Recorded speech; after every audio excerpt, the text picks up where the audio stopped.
horta maxaad u guursatay gabadha islaameed maxaad u soo xaraysatay oo aad gurigooda uga soo kaxaysatay ma taqaanaa jacayl la ilaaha illa allah waaye طيب jacaylku inoo iman doona insha Allah hadii la yiraahdo mushkilada ugu weyn hada saa'ilkaas walaalkeen dadka dhalinyarada jawaabtiisu waa mid wax kharibtay weey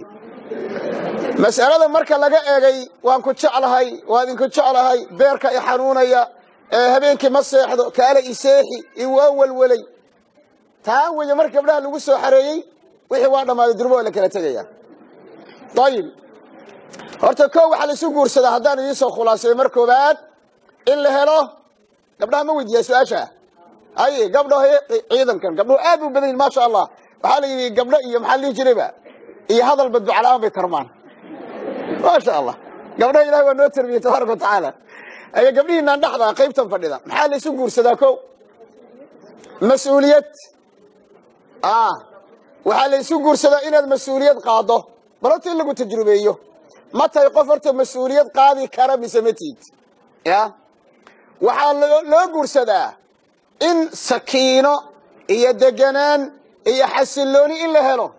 waxa loo guursadaa inaad ka soo baxdo calool xanuunkii iskaabulanimada ya يعني ماذا حنونكي يا والبهاركي يا والولكي يا حقل حنونكي يا ماذا حنونكي يا كرنتضا كامقن حتى قفك اسكابولدا غوريغا كدعوده هاي غوريغو ساكا كتغي ارورتي دوريغي او سي u laaban buu soo noqonaya laakiin markay gabar yar guriga ku joogto magacaasha ninka sailka ya faysalo markii aad saaka aad ka baxdo guriga oo gabar yar oo qurux badan guriga uga tagto oo mar alla markaas u baxdo sariirta aad ku seexatay ay si fiican u jafto go ay ka bedesho dariishadaha tirtirto jikada ku gasho guri idgoon oo caraf badan oo daqsiga soo gala la xukumayo daqsiga hatta daqsiga soo gala la xukumaya markii iridda lagaaga imaado oo horta meesha buqbuq laga fiirina soo socoto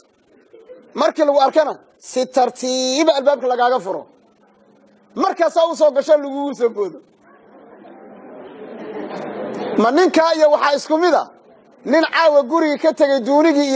iyo bustihiisa isku laalaamayeen saxanku saaka quraacda ku cunaba wali meesha yaala waxa loo guursadaa xasilooni iyo deganaan iyo itmiinaan horta in la helo koow waxa kale loo guursadaa shahwada ilaahay qofka bini aadamka ku beeray